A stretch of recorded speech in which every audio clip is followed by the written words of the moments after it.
Did Cassie just shade Diddy for the 1,000-bottle baby oil revelation? This is tea, but y'all know she already knew. I mean, she spilled all this tea when she first dropped the lawsuit on us, and I remember very clearly that it was a lot of people that was defending Diddy. A lot of Diddy sympathizers on the timeline. Well, y'all better step up in the front of the hall, cause Diddy's at the end of the road now. And the feds have not only proven Cassie right, they've also shown us that everything Cassie accused Diddy of was true, including the rumors. And we know this because of the indictment documents against Diddy. It's the US against his butt. Diddy is being charged on 3 counts. Count 1 is racketeering, count 2 is trafficking, and count 3 is transportation to engage in prostitution. Now, does any of that sound like we gotta remind ourselves of the first lawsuit, Cassie versus Diddy Combs? This was 16th of November when Cassie filed a 350-page lawsuit against Diddy, claiming that he forced her to sleep with male hookers. She also said Diddy made it her job to find those male hookers, and when she found them, he her before forcing her to start the business with the men while he filmed all of it. Child, I remember how angry these details made me feel. I can feel my blood boiling all over again. But the reason I'm pulling it out the archives is because the indictment that the US government filed against Diddy's got the same charges like Cassie. Because if you look at the count 1 section the feds filed against him, it reads, as part of his pattern of Combs manipulated women to participate in highly orchestrated performances of sexual activity with male commercial sex workers. At times, Combs and others acting at his direction made arrangements for women and commercial sex workers to fly to Combs' location. Combs ensured participation from the women by, amongst other things, obtaining and distributing narcotics to them, controlling their careers, leveraging his financial support, and threatening to cut off the same, and using intimidation and This was exactly what Cassie's lawsuit was saying. This was what he did to Cassie and a lot of others. The man turned her into a slave. But what this new indictment is now showing is that it was on a scale we couldn't even imagine. Like, if we thought it was bad, double it, give it to the next person, and still it will be 100 times worse. Because what Cassie was trying to warn us about was that Diddy had turned his entire bad boy label into a criminal enterprise. Y'all remember how Cassie was when he met her. Baby girl was a bright-eyed 19-year-old girl from Connecticut. Diddy her, gave her a slave contract, and turned her into his slave. The feds reckon with this, y'all, and that's why in the lawsuit they filed, they had this section titled the Combs Enterprise, where they said, from at least in or about 2008 through on or about the date of the filing of this indictment, Sean Combs, aka Puff Daddy, aka P. Diddy, aka Diddy, aka PD, aka Love, the defendant, and others known and unknown, were members and associates of a criminal organization, the Combs Enterprise, or the Enterprise. Members and associates of the Combs Enterprise engage in and attempted to engage in, among other activities,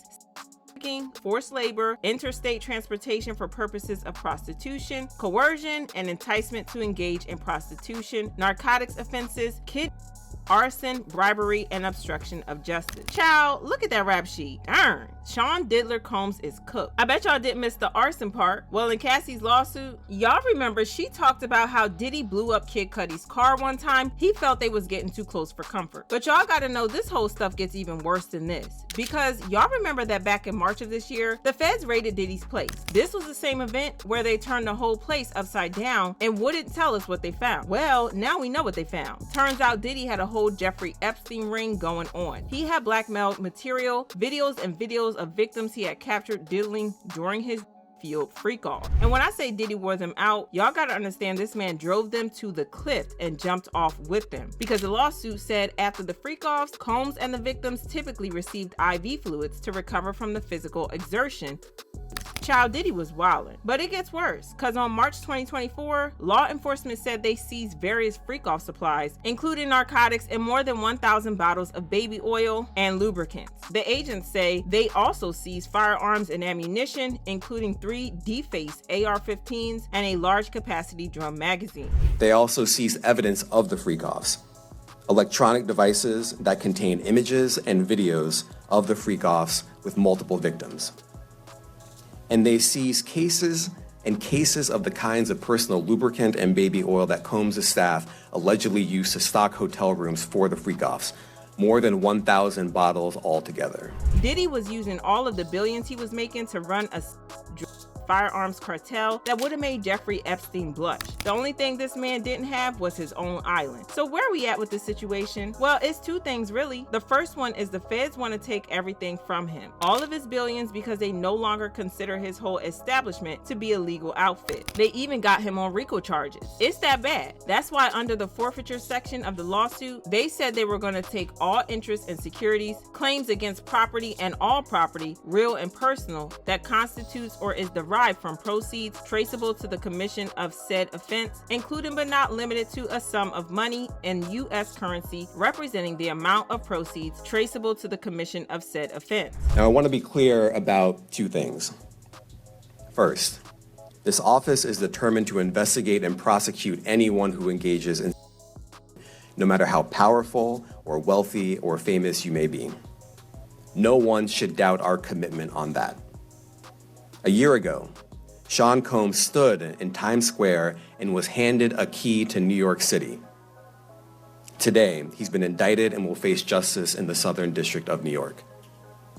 This is the end of the diddler, but y'all gotta know that he ain't going down alone, and that's why we gotta talk about the second point. The Combs enterprise was not Diddy alone. It was a lot of powerful people who participated, powerful people who wasn't victims. Y'all have heard the names alleged, but y'all have heard the rumors about Jay-Z. Y'all know the whole Cuba Gooding Jr. allegations, and it's why they're not letting him out of jail even though he was ready to drop $50 million for bail. They are keeping his butt locked behind bars. It's hunting season, y'all, and everything's coming to the light just like Cat Williams promised. I'm just happy baby girl Cassie is finally getting justice, and Kim Porter too. But what do y'all think? Is this case against Diddy real, or are they turning this man into a scapegoat? And if it is real, will Diddy go down alone, or is he going to use his lifetime supply of baby oil to bring down his powerful accomplices? Tell me what y'all think in the comments.